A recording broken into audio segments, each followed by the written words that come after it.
Hi everyone, I'm Steve and this is the College Support Network. In the past, I've worked in high schools as a college advisor, and I also have experiences working with college admissions, financial aid, as well as academic advising. I'm really passionate about college access, and I know applying to colleges and just honestly researching colleges can be really confusing and frustrating. That's why I'm here to provide you all with the best information and most accurate and quality information so you can reach your college goals. In my last video, I gave a brief history of the SAT. I talked about how to register, how to study for it, who should take it, and then some quick tips. I want to do the same thing in this video, but for the ACT instead. Like I just mentioned, I want to talk about things such as a brief history of the ACT and why it was even created. Then I want to get into things such as how to register, how to study for it, who should even take it, and then lastly, just some quick test day tips for you all. If you found the SAT video helpful, I think you'll find this video helpful as well. But as always, before we get started, please hit that thumbs up button and subscribe if you haven't done so already. Alright, let's get started. In my last video about the SAT, I mentioned that it was the most widely used standardized testing for college admissions. I also mentioned that the SAT didn't have a lot of valid alternatives as well. However, the ACT is actually one of them. Behind the SAT exam, the ACT is the next most widely used standardized testing for college admissions in the United States. When it was first created in 1959, the ACT originally stood for the American College Testing. It was first introduced by University of Iowa professor Everett Franklin Lindquist, who thought it would be a better way to test college readiness than the SAT, which was really popular during that time. Similar to the SAT, the ACT has also been through a lot of changes throughout the years. However, at its heart, its main goal is to test college readiness for high school students. It is currently administered by the ACT, which is basically just a non-profit organization with the same name. The ACT has mentioned time and time again that their goal is to assess a student's general education development in high school, and then they want to use the test to determine the ability of the student to do well in college level courses. To register for the ACT exam, you have to visit the official ACT.org website, and then from there you have to create an account and then register. I'll leave a link below to the actual registration website as well as different links to articles and information and other useful websites that I talk about today. As you're filling out the registration application, you'll have to list things such as your personal information as well as your academic profile. For personal information, you have to list things such as your full legal name. You'll also have to list your parents' information as well as income, address, and things like that. For the academic profile portion, you'll have to list things such as the current high school that you're going to, your grades, your GPA, classes that you've taken, colleges that you might want to apply to, and things like that. Also, before you register, you will have to select a testing date as well as a testing center or testing location. I'll leave a link to all the registration details in the description box below, and in the description box you'll also find information regarding the articles that I've read and any information that I received and used in this video, so make sure to check that out if you want more clarification. And before you finish registration, you will have to pay for the exam. For students that do not get fee waivers, you will have to pay $50 for the full exam without the essay. For students that want the essay as well as the full exam, you'll have to pay $70. If you're unsure if you get the ACT fee waiver or not, I'll leave information on the screen now regarding income ceilings as well as other eligibility requirements or criteria for that. So now let's talk about the ACT test itself. Unlike the SAT, you'll only be tested on things that you learned in high school. And then from there, colleges and universities will actually use the information that they receive from this test, or more precisely, the score that you receive, to gauge whether you are going to be a good candidate for college admissions to the campus or not. The entire ACT exam itself is 2 hours and 55 minutes without the optional essay.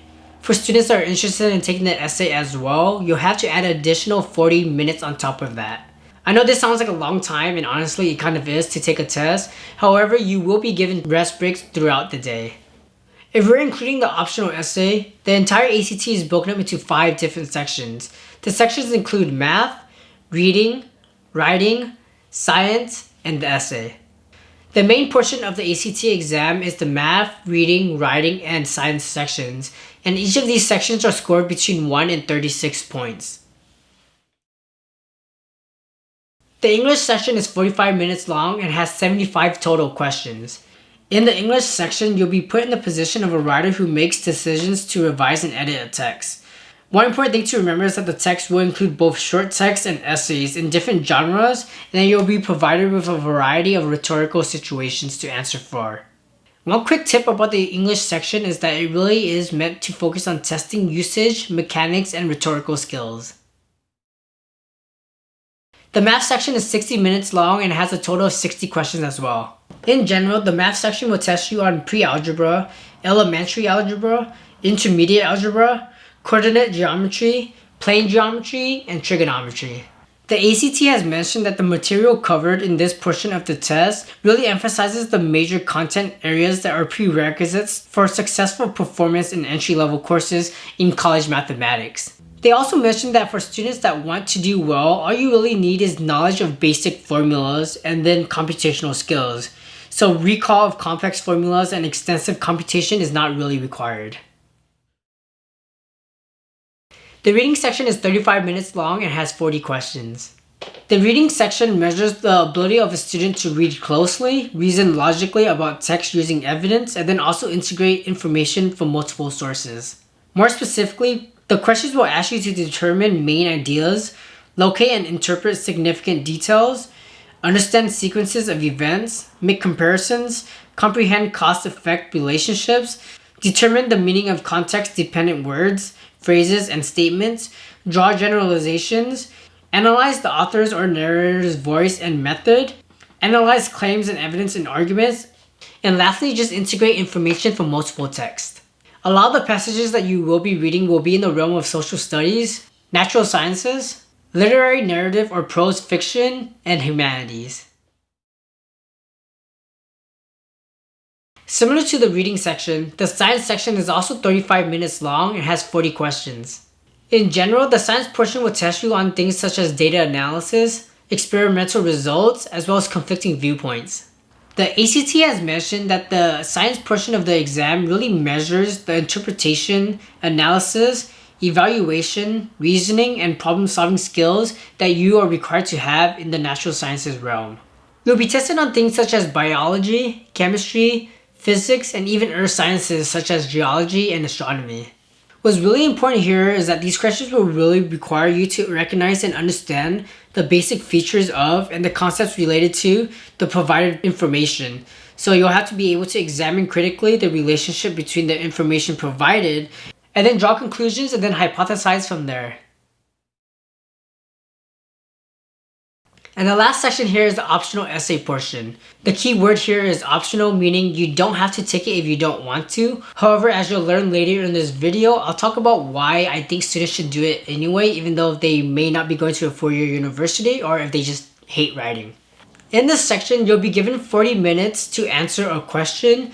Your answer will be in essay form, and in your essay, you'll provide your stance or position on the issue. What's important to note here is that the essay portion is scored separately from the other portions of this test, and it actually does not even factor into your overall score. Key things to remember about the ACT exam is that it is out of a 36-point scale. Each of the 4 sections that I mentioned earlier, math, reading, writing, and science, are all multiple choice, and your score for each of these sections will be from 1 to 36. Your composite score, or your average score, is just a combination of these 4 scores added together and then averaged out. So how should you study for the ACT? The first thing I recommend is to actually visit the official ACT website, just because they have a lot of really great information there. I really recommend you all to look at the official ACT website just because it's entirely free. There are some functions that you can pay for, but from what I've seen, the free portion that they provide is really good as well. Another reason is because they actually administer the test. So since they administer the test, they know exactly how to answer the questions, they know exactly how a student should study for it, and things like that. So you'll know what they're looking for, which is a really great way for you to study. Once you visit the website, you'll see that they actually provide you with real sample questions that they've used in the past, and then they also will give you information about how to answer these questions. Another great thing about the ACT website is that they provide you with good tips for each of the sections that you're going to be tested on. For example, you can visit the website and see that they have sections broken down into math, reading, writing, science, and even the essay. And then each of these sections will give you information about how you should go about studying for it, different tips that they have for you, and things like that. Another way you can study is by using old or past official exams. As I mentioned in the SAT video, this is a really great way for students to study for either test because it provides you with questions that were actually used in the past. So for students that haven't taken the test before, sometimes the questions might be asked in a weird way or just ways that you don't really understand or are used to. Yeah.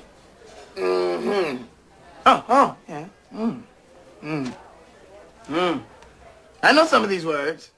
So becoming familiar with the questions itself is a really good way for you to self-study. To my knowledge, it's pretty easy to find old or past exams online, so I really recommend you all to do your research and do that if you can. And for using old or past official exams, I really recommend you all to use it as close to real testing conditions as possible. You might be asking what this actually means. If you watched the last video, what this basically means is that when you're taking the practice exam or you're taking the old exam, I really recommend you to take it as if you were taking the real test. This means taking it at the same day of the week as well as the time you plan on taking the actual test. For example, if you plan on taking the ACT exam on a Saturday at 9 a.m., I really recommend you to take your practice exams or your old exams at the exact same time just because you want it to be as close to testing conditions as possible. And to the same point, I want students to have their phones turned off, have their calculators ready, pencils ready, anything that is a distraction or anything that you won't be using or using on the day of the exam, make sure to have that as consistent as possible.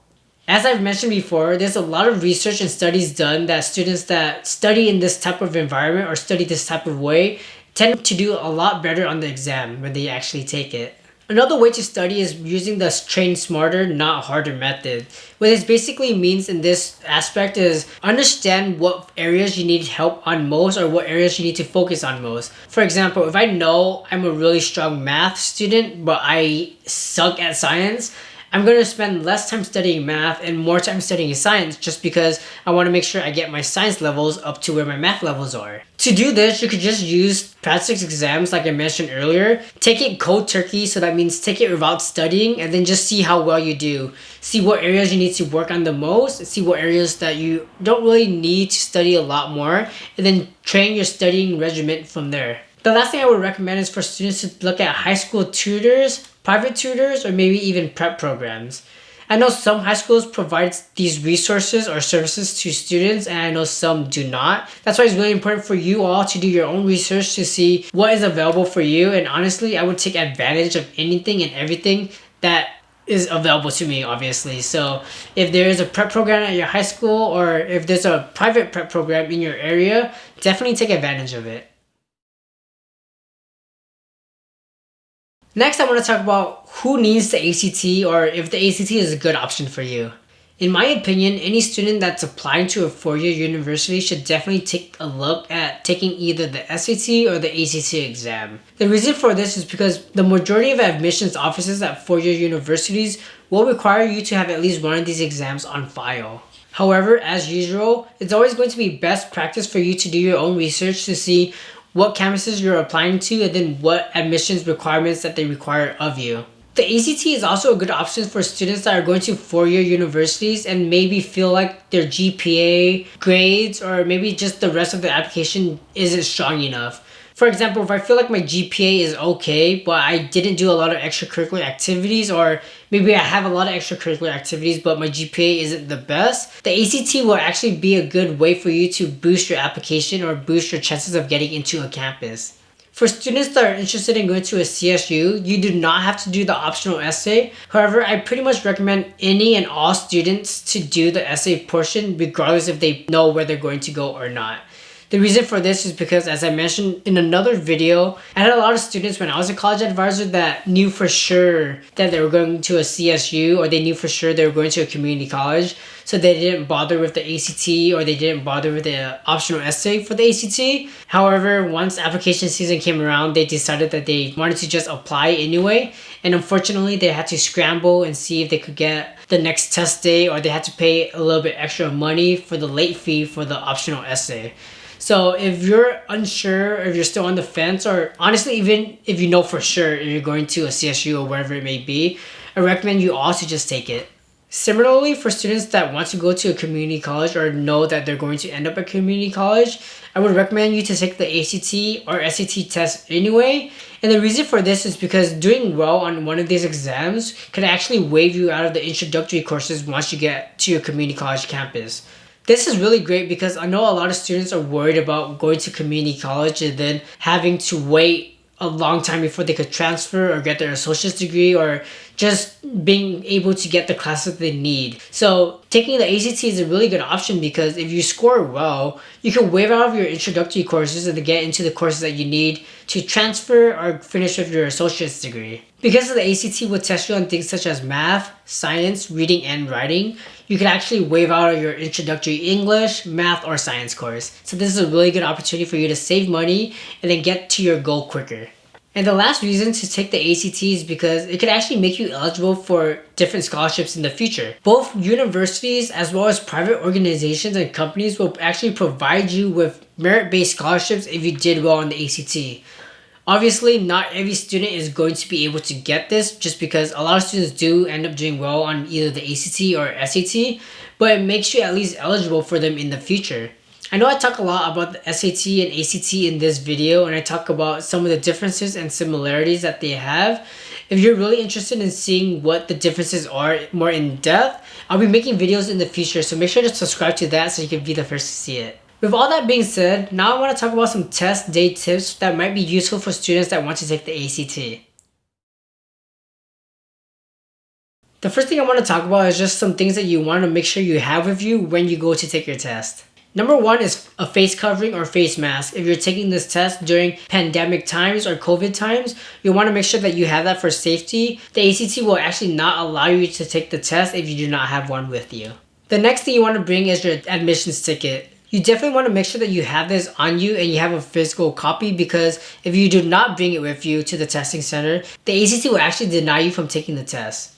Next is photo identification.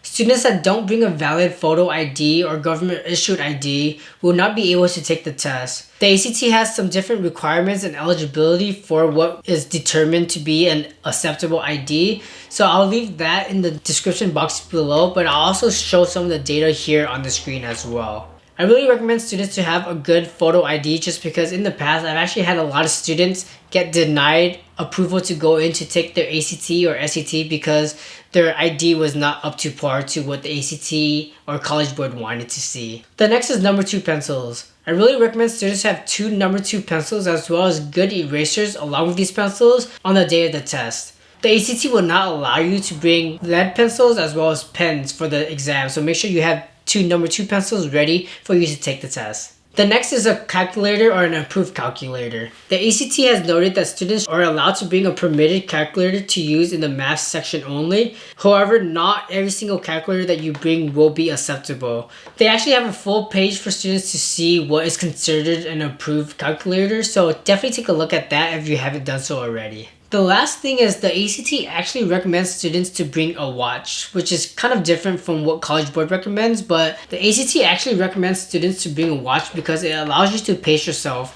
However, one thing to mention, and I mentioned this in the last video as well, make sure your watch does not have an alarm on, or if it doesn't have an alarm function, even better. Just because if that alarm does go off during the test, you will have your test scores canceled, and they might actually kick you out of the test center entirely. Next, I want to talk about some things that are nice to bring or nice to have with you on the day of the exam, but it's not really necessary. The first is extra batteries for the calculator that you plan on using.